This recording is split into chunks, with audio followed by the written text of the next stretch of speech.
O futebol é uma daquelas áreas que tem interesse do público, muito interesse do público, tem interesse público também, mas todas as investigações que envolvem o futebol estão fora do interesse público, porque são clubes, são sociedades privadas, né?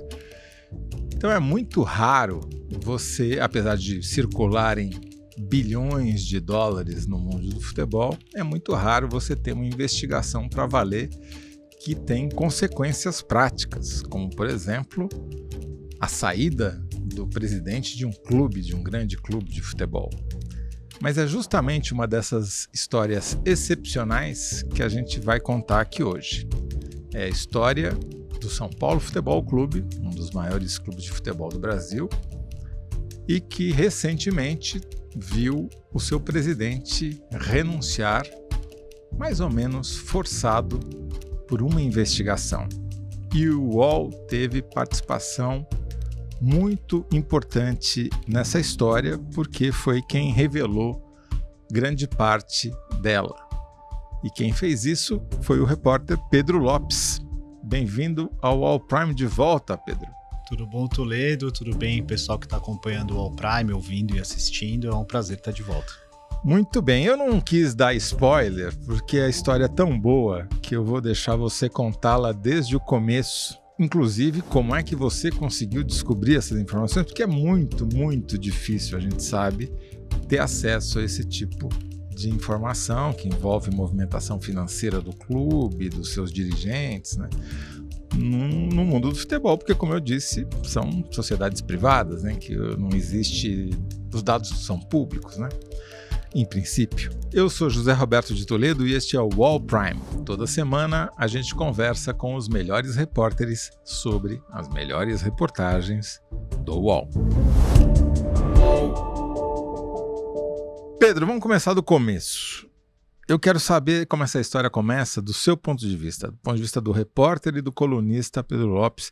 Como é que essas informações chegam? Se o escândalo já existia, você pega no meio, você pega no começo, e daí como é que evolui? Vamos lá, do comecinho. Primeira vez que você ouviu falar nessa história. Bom, eu peguei no meio, né? O São Paulo vive uma crise institucional há vários anos. É amadorismo de gestão, déficits gigantes todos os anos. Em outubro, né, do ano passado, a gente não sabia ainda, mas a polícia recebeu uma denúncia anônima sobre desvios de dinheiro por dirigentes lá no São Paulo. Era outro assunto, era outra coisa, eram desvios, potenciais desvios ou supostos desvios no departamento de futebol, envolvendo outros dirigentes, transferências de jogadores. A polícia começou a investigar aquilo em sigilo, ninguém sabia. Enquanto isso, São Paulo vivendo uma crise política e institucional de má gestão e outras questões que não corrupção. Mas estourou uma outra denúncia de um suposto esquema de desvio de dinheiro de camarotes clandestinos no São Paulo. O que é um camarote clandestino? Seria uma sala no Morumbi que não é alugada para shows, que não é usada como camarote, mas que foi alugada, digamos assim, teria sido alugada, digamos assim, por fora. Peraí, deixa eu ver se eu entendi. Então, o estádio é aquela coisa imensa, né, que você parece que você está vendo tudo, mas não está, especialmente no Morumbi, que tem aqueles anéis intermediários, e tinha lá uma sala que supostamente não era para ser acessada pelo público, mas que alguém estava ganhando dinheiro alugando essa sala durante eventos ou partidas de futebol, é isso? Isso. E surgiu essa denúncia e ela começou a ser apurada. Em princípio, ela não envolvia diretamente o Júlio Casares, que era o presidente do clube, mas envolvia a ex-mulher dele, que se chama Mara Casares, que também é diretora do São Paulo. Isso gerou um grande barulho, né, uma grande pressão política no São Paulo. E aí, nesse momento, chegou, e nesse primeiro momento não foi nem direto para mim, foi para o meu colega, também colunista, que é o Danilo Lavieri, que assinou a matéria comigo, a informação. O São Paulo já é investigado pela polícia, e a polícia investiga uma série de outras coisas muito graves. Entendi. Então, a primeira notícia que você teve foi pública, como qualquer leitor ou ouvinte poderia ter tido, Mas daí você começa a investigar e rapidamente, junto com outro colunista e repórter do UOL, você descobre que tem uma investigação prévia que não tem nada a ver com essa venda aluguel de sala / camarote. Isso. Mas a partir daquele momento a gente começou a trabalhar para entender pelo que o São Paulo estava investigado e a ter acesso a alguma coisa, né? Tentar entender, porque o que a gente sabia é que era muito grande e muito grave. E a gente conseguiu. Defina grande e grave. Era uma investigação sobre desvios de dinheiro envolvendo o presidente do clube, Júlio Casares, que até então não estava envolvido em nenhuma denúncia, pelo menos não diretamente. E então vocês foram os primeiros a publicar que o presidente do São Paulo Futebol Clube estava sendo investigado, acusado de desviar dinheiro do clube. Sim, investigado, ainda não um acusado, mas a gente publicou... Suspeito dele. Que a polícia encontrou um volume muito grande de depósitos em dinheiro na conta do presidente do São Paulo, feitos de forma fracionada, com vários indícios de que esse fracionamento era uma manobra intencional para ficar abaixo dos limites que alertariam os órgãos fiscalizadores. Deixa eu ver se eu adivinho. Os depósitos fracionados eram fracionados em remessas de R$ 9.900, não? Na verdade, eram dois tipos de remessas. Um de 40 até 49 mil, tá. Porque isso segundo a polícia, né? 50 mil é o limite que gera um alerta automático para o COAF. Conselho de Controle de Atividades Financeiras, enfim, é um órgão do governo federal que faz o que se chama de inteligência financeira. É isso, e o COAF tem como função monitorar movimentações atípicas e alertar as autoridades quando elas acontecem. Tá. Então eram dois limites. Alguns depósitos eram até 49 mil, que são depósitos que não alertam o COAF, mas que tem que se identificar no banco quem é que está fazendo o depósito, o portador. E muitos depósitos em outra modalidade, que é até R$2.000. Nessa modalidade, o portador não precisa dar o seu CPF e não precisa se identificar. Então, deixa eu ver se eu entendi. Você tinha depósitos na conta do Casares, Júlio Casares, então presidente do São Paulo Futebol Clube, provavelmente em caixa eletrônico, até R$2.000. Você põe lá no envelope, deposita, fica registrada a operação, conta-se o milagre, mas não o santo. E outros mais vultosos, até 49 mil, que supostamente é o limite que não gera aviso automático do COAF. Mas, pelo visto, gerou. Não gerou. Não gerou? O que aconteceu? Quem fez o primeiro alerta e quem avisou das primeiras movimentações atípicas foi o próprio banco do presidente de São Paulo. Avisou quem? Avisou o COAF. Ah, tá. Num relatório. Porque ele identificou ali várias questões que iam um pouco além até do próprio fato de serem depósitos em dinheiro, né? A primeira coisa, aquilo correspondeu no período analisado, que é de 29 meses, a maior fonte de renda do presidente do São Paulo. É maior do que o salário dele como presidente de São Paulo e era maior também do que toda a renda que ele teve em outros veículos, investimentos que ele possa vir a ter, eventuais negociações de um automóvel, de imóveis, era a maior fonte de renda dele no período. Quanto somaram esses depósitos em dinheiro, seja de 2.000, seja de 49 mil? R$1,5 milhão de reais. R$1,5 milhão de reais ao longo de 2 anos e pouquinho, é isso? Isso. E era a maior fonte de renda dele? Era a maior fonte de renda, que valia aí a quase metade de toda a renda dele nesse período, se eu não me engano, a 47%. E coincidia com o mandato dele como presidente do São Paulo? Coincidia com o mandato. O período inteiro analisado é durante o mandato dele como presidente de São Paulo. Agora, até aí, Pedro, você tem uma movimentação financeira atípica, muito atípica, né? Porque se eu e você recebemos metade da nossa renda de depósito feito em dinheiro por a gente não sabe quem, a gente ia anotar, né? Até aí é um problema da pessoa física Júlio Casares, porque o dinheiro, se o depósito é feito em espécie, né, na boca do caixa, não dava para ligar o recebimento do dinheiro à saída do dinheiro da fonte original, que eventualmente, sei lá, poderia ser o São Paulo. Então aí a gente tem 2 pontos, né? O primeiro, esse período analisado em relação ao Júlio Casares, eu chequei aqui, foi de janeiro de 2023 a maio de 2025. Ou seja, o período inteiro ele ocupava a presidência do São Paulo. Tá.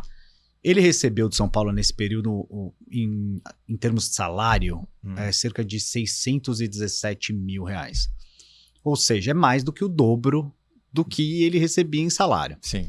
E aí o que acontece? Durante a gestão do Júlio Casares, o COAF também identificou e também considerou atípico saques em dinheiro vivo das contas do São Paulo, totalizando 11 milhões de reais. Saques. Alguém foi lá no banco Saques em dinheiro. Com direito, com cartão do São Paulo e botou no bolso 11 milhões de reais.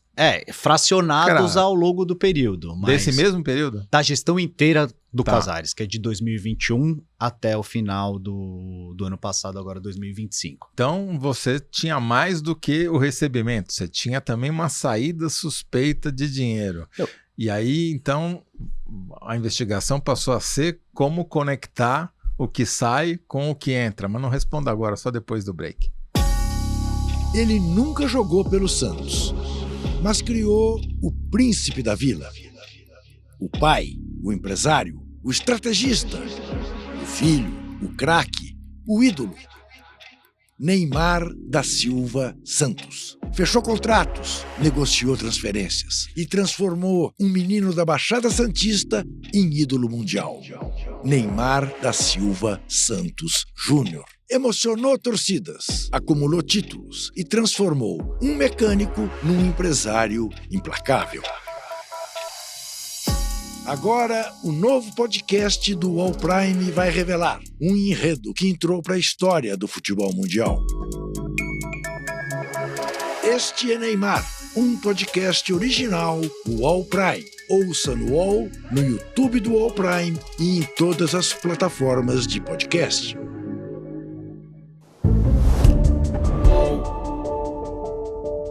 Então, de um lado, o banco e depois o COAF identificaram vários depósitos na conta do presidente do São Paulo, somando 1,5 milhão de reais ao longo de 2 anos e pouco. E, num período que equivale a todo o mandato desse mesmo presidente, o mesmo COAF identificou saques na boca do caixa de dinheiro vivo da conta do São Paulo, totalizando mais de 11 milhões de reais, é isso? É isso. Mas aqui a gente precisa trafegar com cuidado. A investigação, até o momento, ela não conseguiu e não relacionou os 11 milhões sacados às entradas de dinheiro na conta do Júlio Casares. Mais do que isso, o São Paulo garante categoricamente, inclusive agora, já sob uma nova gestão e com um novo presidente, que esse dinheiro que foi sacado do clube não entrou na conta do presidente Júlio Casares. O São Paulo diz que paga despesas operacionais do seu dia a dia, além de premiações para jogadores, em dinheiro vivo. O que em 2026 é uma prática questionável. Peraí.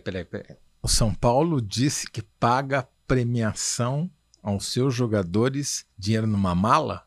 Dinheiro vivo, sim. Mas Pix, já ouviram falar disso? Inclusive arbitragem também, né? Porque as pessoas não sabem, mas quem paga os árbitros no dia dos jogos é o clube mandante. O São Paulo também diz que essa despesa é paga em dinheiro vivo. Qual a explicação do clube para pagar prêmio, árbitro em dinheiro vivo, em vez de fazer uma transferência bancária como qualquer empresa comum, pessoa física, jurídica, o que seja? Basicamente que eles preferem, que os jogadores preferem. Mas a gente tem mais uma questão aqui. Quando o banco do Júlio Casares identificou essas transações todas como atípicas, esses depósitos em dinheiro, o banco notificou o Júlio, perguntou para o Júlio, olha, você está tendo entradas volumosas em dinheiro, o que está acontecendo?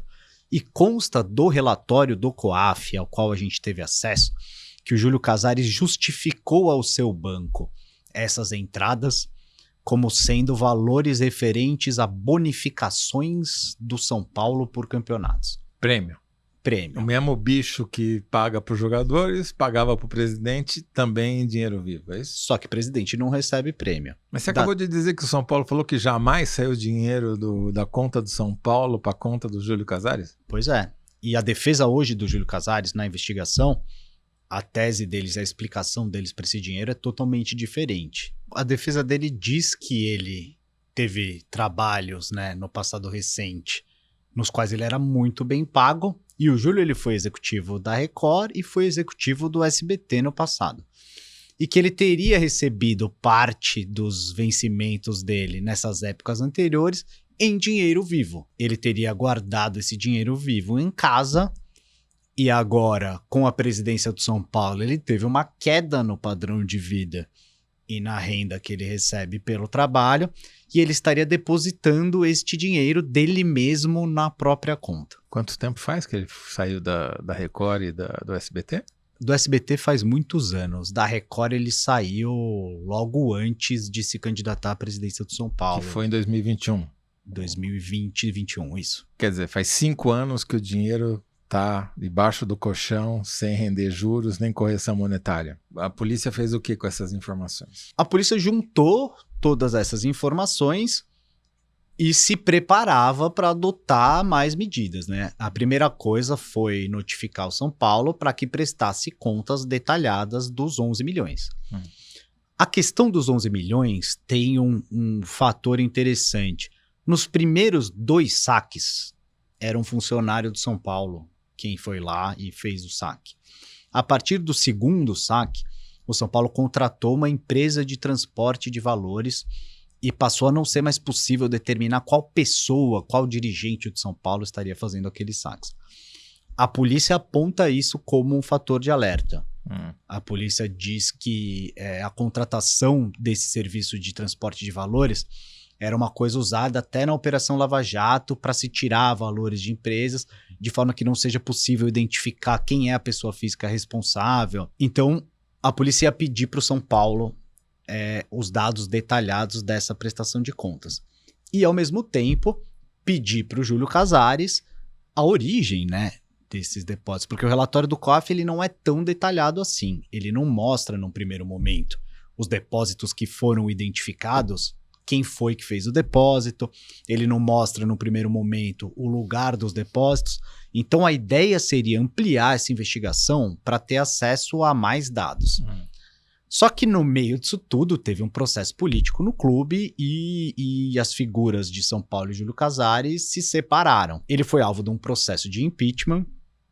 Esse processo de impeachment foi aprovado no Conselho Deliberativo do clube. Ele foi afastado temporariamente e esse processo seria votado por assembleia de sócios para afastá-lo definitivamente. Nossa. Ele renunciou antes da assembleia de sócios. Uma manobra típica de Brasília, chegando ao Morumbi. E aí, a investigação parou? Não, a investigação segue sob segredo de justiça. A gente não teve ainda, né, nenhum grande avanço em relação a descobrir a origem desses pagamentos. Mas isso tudo está sendo investigado, eu acho que a gente vai ter novidades aí. E o São Paulo está colaborando com as investigações ou falou, não, isso é problema interno, não tem a polícia interna que se meter nisso? Então, o São Paulo tem um histórico peculiar, né? O São Paulo já esteve na mira da polícia e do Ministério Público numa outra investigação em 2019. Era uma coisa até meio parecida. A investigação também se baseou em relatórios do COAF, quebra de sigilos, e identificou que o clube contratava um escritório de advocacia e parte dos valores pagos a esse escritório de advocacia voltaram para dirigentes do clube. O que aconteceu naquela investigação? O São Paulo peticionou no processo, dizendo: reconhecemos o pagamento ao dirigente, não consideramos roubo, não nos sentimos lesados e não desejamos o prosseguimento de uma acusação criminal contra nossos dirigentes.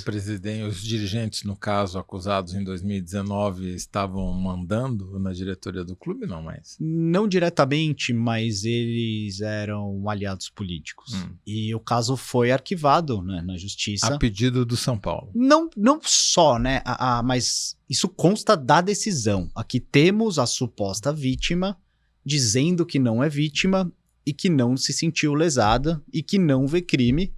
Logo, se não tem objeto de crime, não tem o que investigar. Tá. Isso aconteceu em 2019. E agora? Agora, a gente tem essa diferença da troca de gestão, né? Num primeiro momento, quando Quem assumiu o São Paulo? É o Harry Macis Jr. É do mesmo grupo político do Casares ou não? Ele era vice-presidente do Júlio Casares. Mas ele era uma pessoa que vivia bastante afastada da gestão. Era um cargo, digamos assim, decorativo. Ele é um empresário respeitado, ele tem uma rede de estacionamentos muito conhecida, né, que leva o nome dele, que é a Macis. Uhum. Então, acho que não dá para dizer que ele é um aliado político do Casares, mas também não dá para dizer que totalmente que não é. Mas hoje ele não está alinhado com a gestão Casares, que está ruindo dentro do clube. Tá, mas apareceu alguma petição do São Paulo Futebol Clube para dizer, não, tá tudo bem, não somos vítimas de novo? Não? Não apareceu.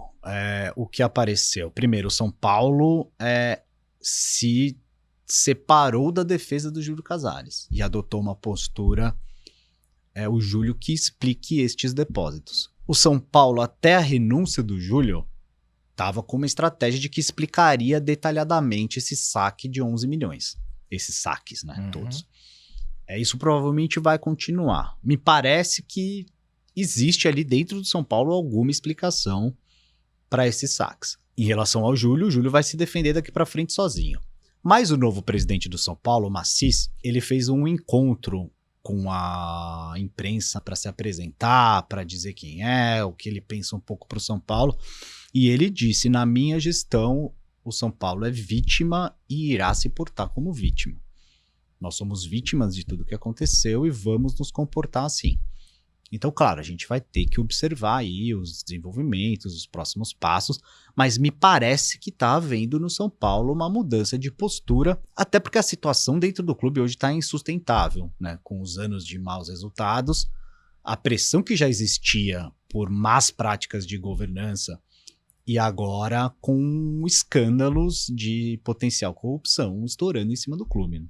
A investigação, hoje, para que você tenha uma ideia, existem 2 inquéritos criminais. Um para os desvios e para os depósitos na conta do Júlio Casares e, de uma forma genérica, desvios de dinheiro cometidos por dirigentes contra o clube.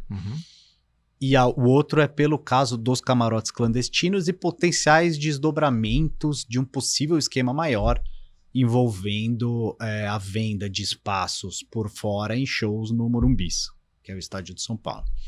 Temos esses 2 inquéritos. Polícia e Ministério Público viram tantos indícios de tantas coisas erradas acontecendo em tantos lugares do clube que eles montaram uma força-tarefa.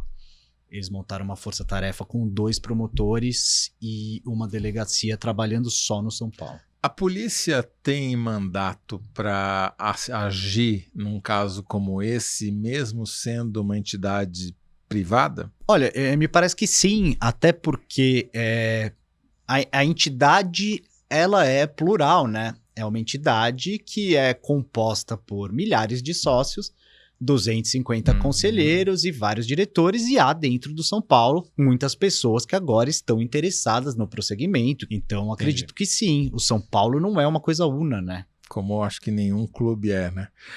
Muito bom, Pedro. Então já está marcado aqui. Você está de volta assim que esse caso chegar a um termo, seja ele definitivo ou frustrante, né? Como da primeira vez. Mas, enfim, parabéns pela investigação. Se as pessoas quiserem ler e quererão, e eu tenho certeza que não serão apenas os são paulinos, mas os corintianos, palmeirenses, santistas também, onde é que elas podem ler as suas reportagens? A reportagem está disponível em uol.com.br/prime e todos os desdobramentos desse caso podem ser acompanhados na nossa cobertura no All Sport, na minha coluna, Pedro Lopes, e na coluna do Danilo Lavieri, que está nessa investigação. Muito bom, Pedro. Parabéns, muito obrigado. Já estamos aqui ansiosos esperando a sua volta. Quem assina o UOL também pode acessar e ler essa e outras reportagens investigativas ou reportagens especiais lá no UOL Prime na íntegra. Os assinantes têm também acesso a todo o acervo jornalístico do UOL e a opinião e análise dos colunistas exclusivos. E você ainda consegue aproveitar descontos em ingressos de cinema, desconto em peças de teatro e festivais de música. E além do acesso ao UOL Play e muito mais. Confira lá em assine.uol.com.br. Eu sou José Roberto Toledo e faço a apresentação do podcast UOL Prime. Conversei hoje com o colunista e repórter Pedro Lopes. O roteiro é da Clara Rellstab. A operação de vídeo é do Fernando Moretti. A montagem é do Lucas Zacarias. A trilha sonora original foi composta pelo João Pedro Pinheiro. Já a trilha sonora incidental é da Epidemic Sound. A coordenação é da Lígia Carriel e da Laura Kapelushnik. A coordenação de operações é do Danilo Sperandil e do Eduardo Bonavita. A foto da capa é da Daniela Toviansky. O podcast é um produto do UOL Prime e a gerência geral é do Irineu Machado. A supervisão é do Murilo Garavello, diretor de conteúdo do UOL. Até o próximo episódio, na semana que vem.